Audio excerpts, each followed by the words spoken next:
Support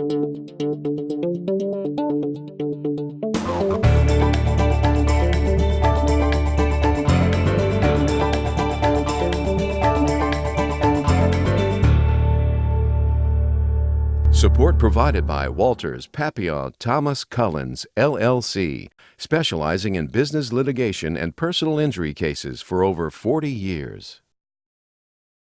So good afternoon, everyone. Thanks very much for the kind invitation. What I have up here is the cover story of Science News magazine about 4 years ago, and it was largely based on what I'm going to discuss this afternoon.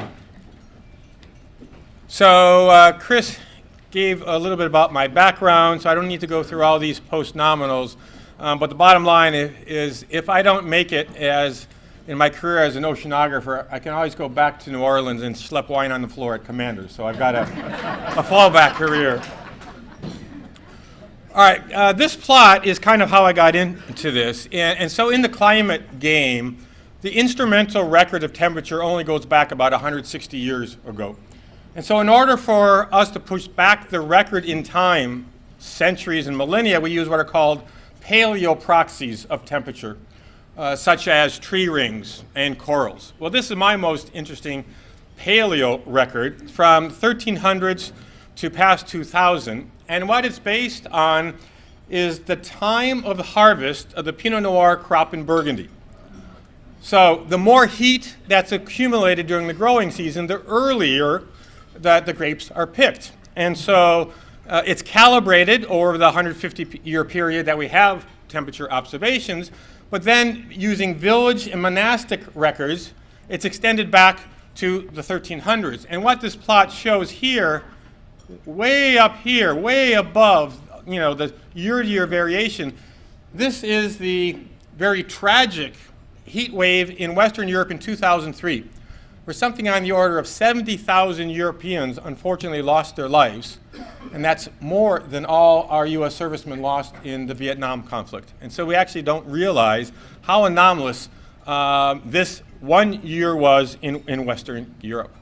So the outline for the talk today, I'm going to give you a crash course in Enology 101. We're going to talk about the life cycle of the grapevine, factors that influence grape development. What are some of the metrics that the trade uses to track grape development? What are the observed changes to date? What then are the future implications for the old world and the new world and a summary?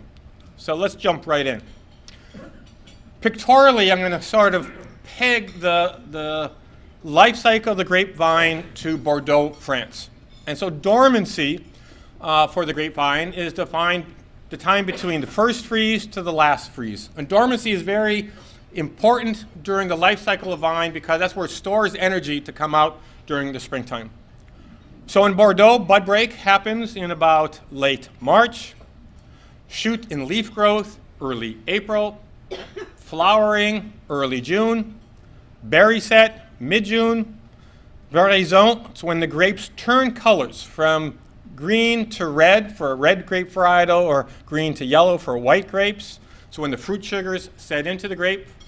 Final ripening was last month in Bordeaux.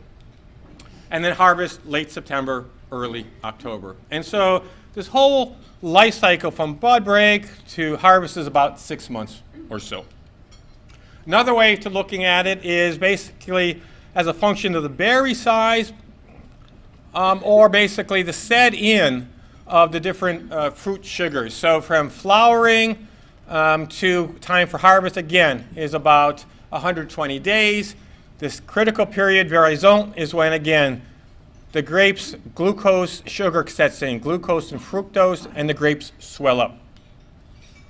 Another way of looking at it is the concentration of sugar as a percent concentration within the grape. And depending on the sort of wine you're making, you'll pick the grapes or you're in different climate regimes. So for example, your sweet dessert wines have very high sugar from warm climates such as Portugal and Andalusia in Spain, port and sherries. Whereas a sparkling wine, let's say a champagne, is high acid and low sugar. That's the backbone in a sparkling wine.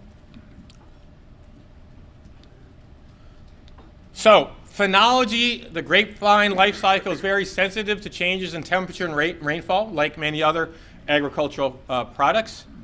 However, there are some subtleties. Grapes grown on an eastward-facing slope, exposed to the more gentle morning sunlight, produce more complex wines than those that are exposed to the harsh afternoon with a western orientation towards the afternoon sun. A large diurnal cycle, the swings in temperature between daytime and nighttime are very important to produce a subtle wine. I'll talk more about the acid and how that's set in at nighttime. The length of the growing season, as I said before, between bud break to harvest was about 6 months. Photosynthesis sets in between about 10 degrees, about 50 degrees Fahrenheit, and 35 degrees Celsius, upwards of about 90 degrees. Average temperature may seem good, but above 30 degrees Celsius, above about 86 degrees, photosynthesis starts to shut down. The stomata and the grape leaf conserve their water and energy, and the plant kind of like goes to sleep. And that's not good for grape growing. Ideal sugar production, and sugar that's get converted to alcohol, which is good in a wine, to a certain point, is between 20 and 30 degrees Celsius. And mean temperatures in the final month of ripening are about 15 to 20 degrees Celsius to produce fine table wines. Now, the cool nighttime temperature, when the plant respires, actually sets in the acid levels in the grape. And it's acid that gives sort of a wine its refreshing characteristic, its palate cleansing characteristics, and is really important for the backbone of a wine. And in the old world, in Europe, for the most part, you can't add acid artificially. If you pull back the curtain on a New World winery, you'll see bags, 20 to 50 pound bags of tartaric acid. So tartaric acid, anyone that makes a meringue, it's cream of tartar. That's actually a byproduct of the grape process. So oftentimes you get a white bottle of wine that's been chilled. You'll see these like almost like glass crystals on the bottom of the bottle. That's tartaric acid. And during the grape making process, they harvest that tartaric acid, and it's used in bags for cream of tartar. But then in warm climates, they put that acid back into the wine artificially. Annual rainfall where irrigation is not allowed, largely in the old world, is about 1/2 meter during the growing season. So in the end, fine wine is a balance across fruit, sugar, acid, and phenolic compounds, like the pigments and the tannins of a grape. Another way of looking at it is the maturity of these phenolic compounds. And so a winemaker, a vineyard manager, will literally walk the fields, tasting the grape, biting down on the seeds to find out at what point are the seed tannins the ripest, the colors the ripest, and the tannins, the skin tannins the ripest, and that determines that moment in time when everyone is mobilized to pick the grapes. So let's quickly discuss what are some of the metrics that the industry uses to track grape development. First off, most of the world's major wine regions are within this isotherm of 10 degrees to 20 degrees Celsius, which is roughly between 30 degrees, just about where we are here, north of the equator, and 50 degrees north of the equator. That's the major grape growing regions around the world. Now, there are literally over thousands of grape varieties, but the main grape varieties that you are all familiar with for wine all come from a single species, Vitis vinifera, and a lot of them are listed here, and they become acclimated to very specific temperature ranges. So up in the left-hand corner are the cool climate, the more Germanic grape varieties, like Gewürztraminer and Müller-Thurgau, and then Riesling. And then in these more moderate temperatures are the ones from, let's say, parts of France or Spain, Merlot, Malbec.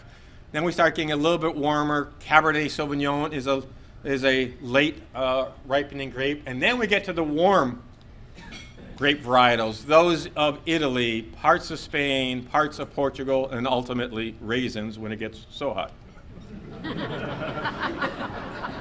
Hey, that's what happens.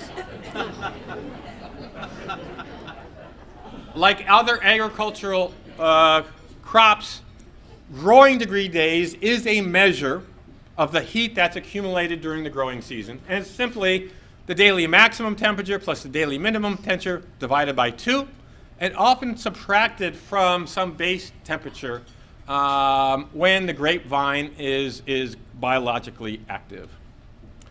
And so these growing degree days are grouped into regions based on the amount of heat. So where there's not that much heat, below 1390, best quality dry table wines. And then as you go warmer and warmer and warmer, you go from best to good to ordinary to sweet to those fortified wines of the warmest regions, again, like Portugal and Andalusia, port and sherry. Here's another measure that the industry uses. The number of degree days doesn't take into account the length of the growing season or the latitude. And so this is an index that takes into account where you are on the planet. So continental climates tend to have a rapid heat accumulation over a short season. So this is the case of the American northern tier, let's say Seattle and southern Canada. Higher latitudes also have a longer length of day, but a lower sun elevation. And so empirical relationships are developed to take into account both the latitude and the length of day. And it adds a little bit more discrimination to the growing degree days and helps to separate cool climate districts from warm climate districts. And again, they're grouped into indices. So for the cooler climate, the Germanic varietals, some of the premium whites, Pinot Gris, Pinot Blanc, Chardonnay. The cooler climate grapes, again, Riesling, Pinot Noir, Chardonnay, some of the grapes from Burgundy, those grapes that go into Champagne. Starting into the warmer regions, premium reds, the grapes that you're familiar with, Cabernet Sauvignon, Merlot, Malbec, etc. And then again, the warmer region grapes, Zinfandel, Shiraz, Grenache of Southern Rhone, for example. Disease pressure. This looks at how temperature and humidity covary. If the region is warm and hot, something you're all familiar with here, you're going to get a lot of mold and mildew. All right, that's not good for winemaking. Cool and dry is better. So, again, low index number are those cooler and drier areas, favoring more early maturing grapes, and then as you get into the warmer, a little bit more moisture, you get into the later maturing grapes. All right, that's the crash course on enology. So what's been happening in the world of wine over the past 50 years? These are straight observations from major wine regions around the world. What we're looking at here are plots of the observed temperature of 4 major wine regions around the world from 1950 to 2000, Champagne, Bordeaux, Northern California, Hunter Valley, New South Wales, Australia. The number here, the trend is the change in temperature over that 50-year period. So about 0.5 degree centigrade in Champagne, up to about 1 3/4 degrees Celsius over this 50-year period of Bordeaux. Same for Burgundy, Rhine, Barolo, Northern Italy, Bordeaux. Again, what you see, upward trend from cooler to warmer indications over the past 50 years of the 20th century. Now, a geographer by the name of Greg Jones from Southern Oregon University looked at about 33 different vintages over this time period and correlated those temperatures over that 33-year period with the wine ratings you'll see in publications, Wine Enthusiast, Wine Spectator, Wine Advocate. And he plotted across the bottom here the growing season average temperature and the vintage rating, and you see the bend in the curve. So there is a sort of literally a sweet spot where the temperature is just right. Too cold, not a good vintage. Too warm, not a good vintage, but there is a region that is optimal, at least in terms of ratings, which do tend to correlate with the quality of the wine. And so for Bordeaux, the growing season average temperature peaks here at about 17.3 degrees Celsius, the average temperature during the growing season. And if you look at the end of this plot now that I showed before, the end point here at the end of the 20th century was 17.4. So this tends to indicate that right now we're kind of in the halcyon days, the great vintages for Bordeaux. I looked at this for other regions. But let's look at other regions in the wine world. So this is a plot over about a 35-year period for Colmar in the Alsace region. And it's the number of days in the growing season above 10 degrees Celsius, so about 50 degrees C. That's when the grapevine starts to grow. Right? Below 50 degrees, basically, the plant is sleeping on the cold side. And so what we've seen over the period of 1970-2005, almost an increase of about a month in length of the growing season. The growing season is getting longer in Alsace. What that has meant is longer hang time. The grapes are getting riper. More sugar is being stored in the grapes. That sugar then gets converted to alcohol. And if all that sugar is converted to alcohol, what we see is in about 1970, the average alcohol in a Riesling of Alsace was about 9%. Whereas in 2005, it is now 11 to 12%. This is a plot from the Washington Post showing the time of harvest in Alsace, France. So in the 1970s, the harvest was taking place in mid-October, and what you see the harvest, there's year-to-year variation, but for the most part getting earlier, when in fact in 2005, I guess it was there, the harvest was in mid-August. So the harvest moving up earlier and earlier, growing season becoming more compressed. So for those of you that drink Bordeaux, Medoc is on the left bank, probably some of the world's most expensive wines. During the World War II era, if you take a bottle, if you're lucky enough to have a bottle in your cellar, alcohol levels for left bank Bordeaux during the war years were about 11 to 11.5%. I started buying wine in the early 1980s when I was about 15 years old. Late 1980s, the average alcohol content in a Bordeaux was about 12.5%. 2005, the norm was closer to 13.5%, with some well-known houses were producing wine at 14.5%. And in 2010, the potential alcohol, again, if all the sugar was converted to alcohol, for Merlot was at 15.5% and higher. That's the alcohol content of a fruit bomb from Napa Valley or Australia. Châteauneuf-du-Pape, southern France, date of harvest, same thing, coming up forward by about a month. Let's speak quickly about California. What's showing here in the solid line is the sea surface temperature off coastal California.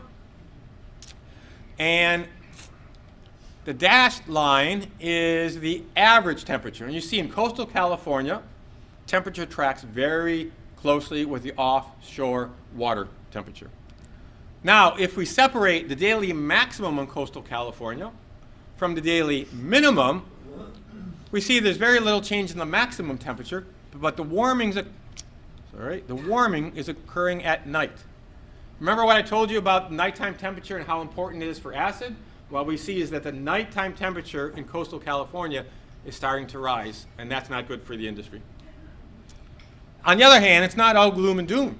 One of the biggest banes for the winemaker is both hail and frost. And so for the past 50 years of the 20th century, we've seen actually a very dramatic decline in the number of frost days in Napa, which is very good for the industry. So what have been some of the reactions from the wine industry to these observed changes? So Aubert de Villaine, the winemaker at Domaine Romanée-Conti, arguably one of the most expensive wines, has noted that the harvest dates at DRC have moved forward by about a week per decade since the 1970s. In 2003, during that heat wave I started with, many Italian wines reach alcohol levels of 16%. Now, a fortified wine, like I said, from sherry or port, where they actually add alcohol, that's how the wine is made to boost up, to fortify the wine, will start at 16%. This is a naturally occurring wine, no alcohol being added, already at 16% and yields reduced by 20% due to the drought. 2003, Rhone winemaker Marcel Guigal had to actually acidify, where they're not supposed to be doing it, just in order to balance, to get that backbone to the wine because the grapes were so ripe during the heat wave. The head of Louis Roeder Champagne House said, "Today, global warming in Champagne is a good thing because we have more consistent vintages." The head of Dom Pérignon said, "The 2003 vintage is a good example of what we may face in the future due to climate change. Because of the extreme weather conditions, we had to harvest in August for the first time since 1822. Since then, we've harvested in August twice, in 2007 and 2011. As you can see, there's an acceleration, warm climate, early maturation, and harvest." The head of Vidal Fleury in Southern Rhone, "For the past 20 centuries, this winery has been in the family for 20 centuries. Grapes have been cultivated to produce the highest sugar, so that the high sugar converts to higher alcohol. Now we need to change and choose grapes that produce lower sugar." The head of very famous Second Growth said, "The last 10 vintages at Cause d'Estournel have been the best ever. In the 1970s, all the vintages need to be chaptalized. You actually add sugar to raise the alcohol because the grapes were not ripe enough. In the 1990s, they had to add sugar and then use reverse osmosis in other vintages to remove alcohol to get a balanced wine. Today, none of the vintages need anything. They're just right." Michel Rolland, arguably the most infamous winemaker, has said, "I know climate change is happening, but it is not affecting how we make wine today. We have more sugar because we want more sugar. We have silky tannins because we work better in the vineyard and in the winery removing greenness." And the head of Chateau Margaux, "We are so fortunate with global warming. Look at the number of great vintages we've had in the last 12 or 13 years. It is absolutely amazing." So let's do a little fact check here. So Bruno Pratt said we're now, vintages don't need anything. Well, what's going to happen 15, 20 years ago in the 2030s? Michel Rolland said climate change is happening, but it's not affecting how we make wine today. Last month, I led a group of sommeliers to Mendoza in Argentina, and if truth be told, Roland has invested in high altitude vineyards in Argentina. So maybe he knows something that he's not letting on to. And we'll get to Paul Pontellier back in a minute. So summary to date. Most vineyards are located between 30 and 50 degrees from the equator. Grapevines are sensitive to temperature changes. High temperature can shut down grape phenology. High temperature, high rainfall leads to disease pressure. Many of the major world's wine regions are already experiencing warmer. This has led to a series of very good vintages in Bordeaux. Other studies that show that right now Bordeaux and northern Italy are at their optimal peak, but other areas are showing advancing harvest dates, decreasing acidity, and increasing alcohol levels. So the postscript. Paul Pontillier said, "The chief advantage with respect to climate change was the fact that it is now possible to ripen Cabernet Sauvignon. They always struggled to ripen Cabernet Sauvignon. In a few great vintages, it would reach perfect ripeness. But in the last 12 or 13 years, Cabernet has reached its full ripeness every year." He then also added, "But who knows," this is a quote from the head of Chateau Margaux, "but who knows what will happen in the next 50 years. So in about the last 10 minutes, let me go through some of the work we've been doing to help shed some light on this particular question. So in terms of peering into the crystal ball, what we've done is to take some 4 of the world's leading climate models that project temperature out to the end of the century from my organization, Australia, Germany, Japan, and we compare them with observed temperatures to date. And these models are forced with assumptions about how greenhouse gases are going to change going into the future. A high energy consumption, a business as usual, we don't do anything, or very draconian changes to our use of energy. So high, medium, and low. We then use these models to compute a number of these indices I discussed with you earlier. And we looked at 24 major wine regions around the world. 12 in the Old World, 12 in the New World. So in the Old World, we looked at Porto in Portugal, Ribera del Duero in Spain, in France, Bordeaux, Loire, Southern Rhone, Burgundy, Alsace, Rhine in Germany, Vienna in Austria, Piedmont, Veneto, and Tuscany in Italy. So here is the observed, the average temperature for those 12 regions of the Old World. And so if you look closely, you'll see down the bottom are the more Austrian and Germanic areas. Up on top are the Italian, Portuguese, and the warm climates of Spain. But I'm just going to focus our attention on Bordeaux for illustrative purposes. So here is the average temperature seasonal cycle of Bordeaux. These are now the outputs of the climate models. Each line weight is a different model. Each color is the different energy scenario. So high, medium, and low. We average them, and so here are the observations in this lavender line. And at mid-century, we see, doesn't matter what the energy assumption is, there's not much separation. But we clearly see warming by mid-century. Here it is at end of the century, we average them, and now we start to see some separation between the low, medium, and high energy assumptions by the end of century. So let's put it all together. Present day climate, mid-century, end of century. So here's present. Remember that the optimum average for Bordeaux was about 17.4, averaging across here. And while we see by mid-century an increase of about 3 degrees up to about maybe 5 or 6 degrees by end of century in Bordeaux. So here again, that optimal peak at 17.4. And we see we're jumping from here to here to here is the projection. Growing degree days, I gave you the overview of that. So the growing degree days for Bordeaux is 1,300. And there's only one quiz today. Please remember that number, 1,300 for Bordeaux. By mid-century, it's going to increase to about 1,600 to about 1,800 by end of century. That means going from a region of best quality dry table wine to good or ordinary dry table wines. So when I give this talk in Bordeaux, they really don't like what I'm telling them. Temperature extremes, this is the one that really that I'm most concerned about. So at about 30 degrees, this is when the plant goes to sleep, right? It shuts down to conserve its energy. Only about 10 days at present, doubling, tripling, quadrupling by the end of the century. But to be honest, a lot of uncertainty in these calculations, but the trend is upwards. Disease pressure, remember cool and dry is better than warm and wet. Actually see some possible signs that of drying getting in and that disease pressure may drop in mid-century and the end of century, which would be good news.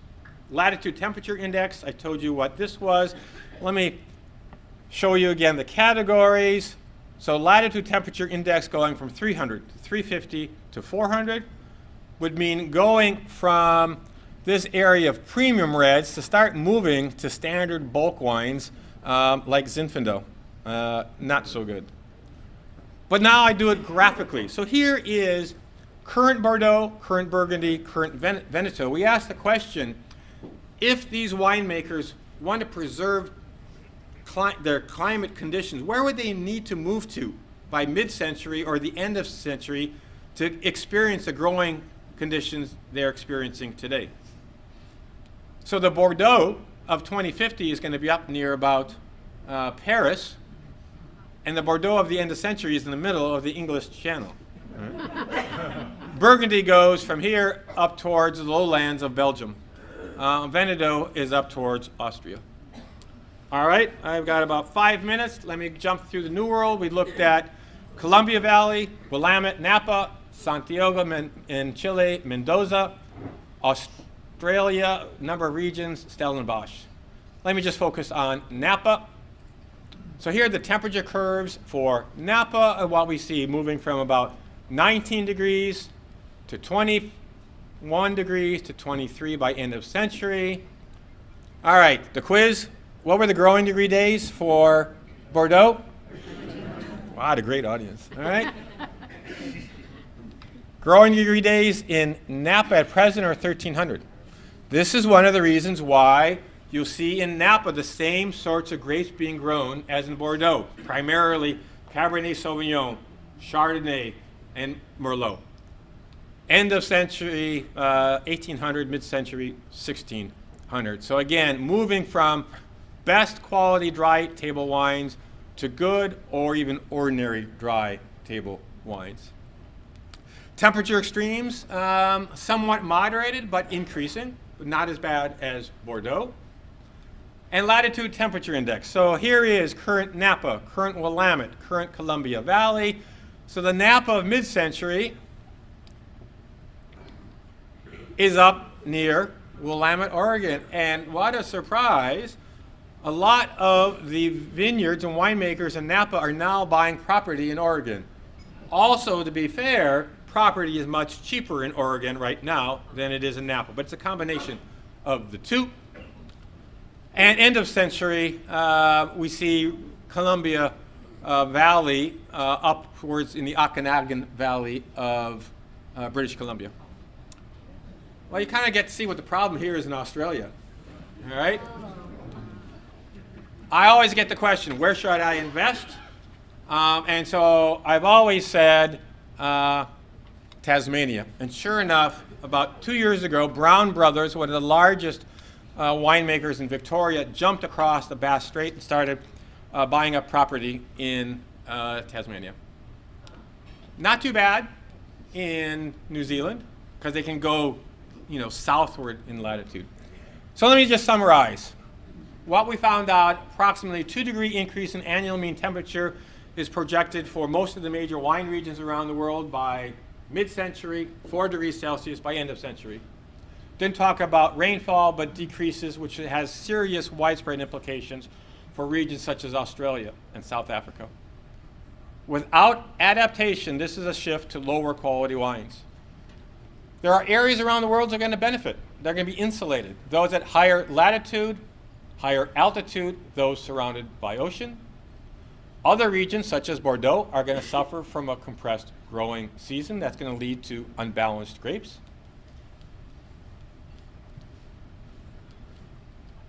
And I just lost my control.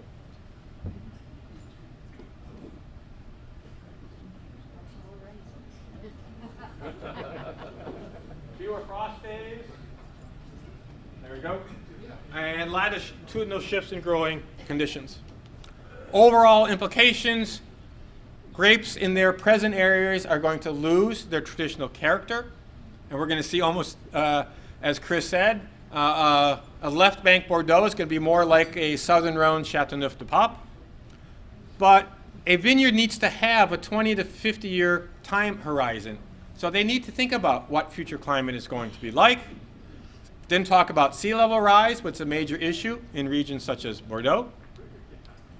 Did not talk about disease pressure, but this is a serious issue in California. Winemaking laws in Europe actually are restricting themselves from adapting. There are ways of rotating vineyards around to the cooler climate side, but we may have to change the appellations of what sorts of grapes we grow in what regions.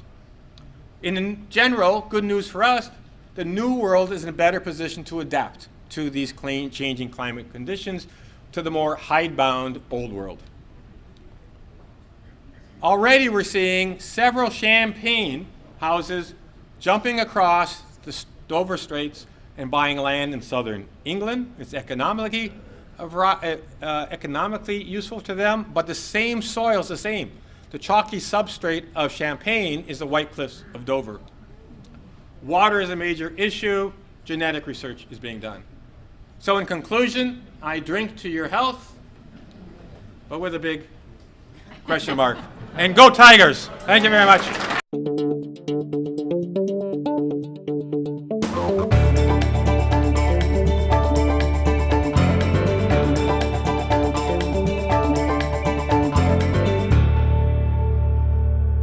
Support provided by Walters, Papillon, Thomas Cullens, LLC, specializing in business litigation and personal injury cases for over 40 years.